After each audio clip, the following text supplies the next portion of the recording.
This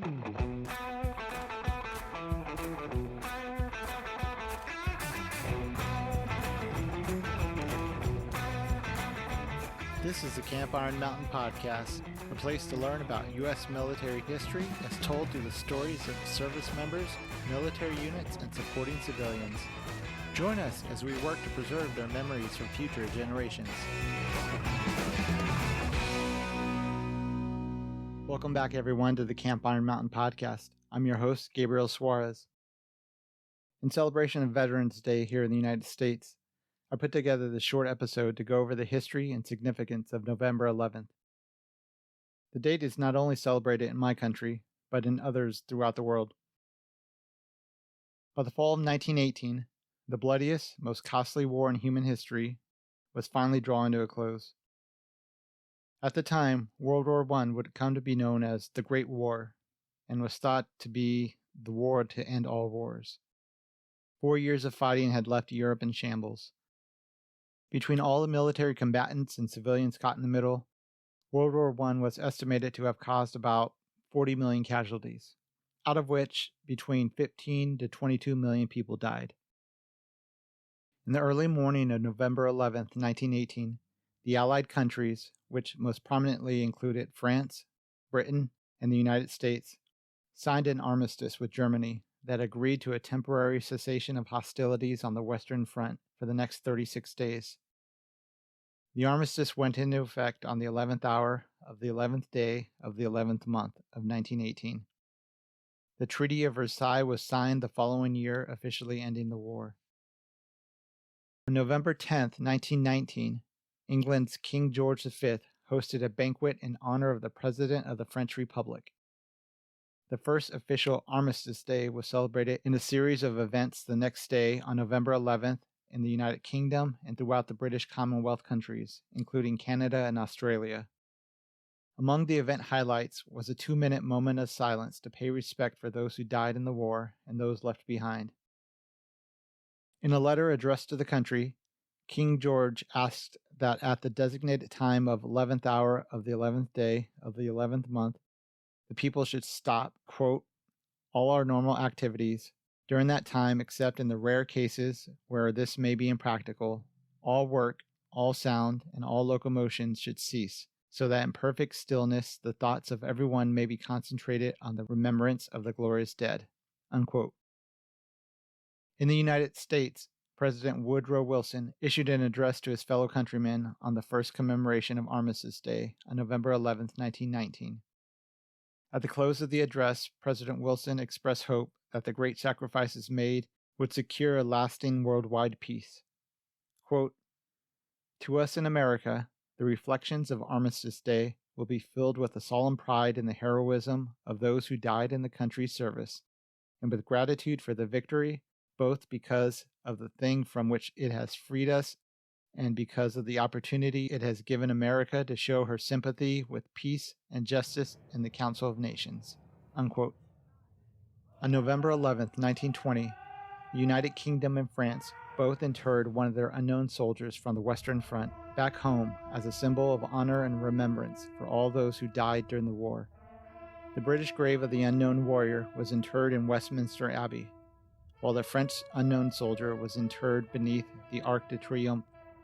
Soon after, the symbolic idea of a national monument honoring an unknown soldier spread to other countries. In early 1921, the United States Congress authorized the repatriation of one of its unknown World War I soldiers to occupy a new monument that was to be created. A series of carefully executed processes were undertaken to select the unknown remains and transport them from Europe back to the United States. 100 years ago, on November 11, 1921, the tomb of the unknown soldier was dedicated at Arlington National Cemetery, just outside of Washington, D.C., with a ceremony interring the remains. Armistice Day continued to be celebrated in countries throughout the world each year on November 11th to mark the sacrifice it took to bring an end to the First World War. A few years after the annual Armistice commemoration started, Moyna Bell-Michael, an American professor, conceived the idea of using poppies as a symbol of remembrance for those who served in World War I. Her inspiration for use of the poppy was inspired by the poem in Flanders Field, written by John McCrae in 1915. Lieutenant Colonel McCrae was a Canadian officer serving on the Western Front when a close friend was killed at the Second Battle of the Ypres. After presiding over his friend's funeral service, it's believed that McCrae penciled the poem after observing how quickly the poppies seemed to grow around the graves of newly buried soldiers. The poppy flower has since been adopted by many countries as a symbol of remembrance for the war dead. 2 decades later, an even more terrible and global conflict engulfed the world, giving nations a new crop of veterans to honor and mourn. Following World War II, many nations changed the name and scope of Armistice Day to a more encompassing name, Remembrance Day. In the United States, Raymond Weeks, a World War II veteran from Birmingham, Alabama, publicly advocated for a national holiday to honor all veterans. Taking his case to Washington, D.C., Weeks tried to drum up support with national leaders and even found an audience with then Army Chief of Staff General Dwight Eisenhower. On November 11, 1947, Raymond Weeks organized the first National Veterans Day celebration in his hometown that included a parade and other festivities. He would do so every year afterwards until his death in 1985.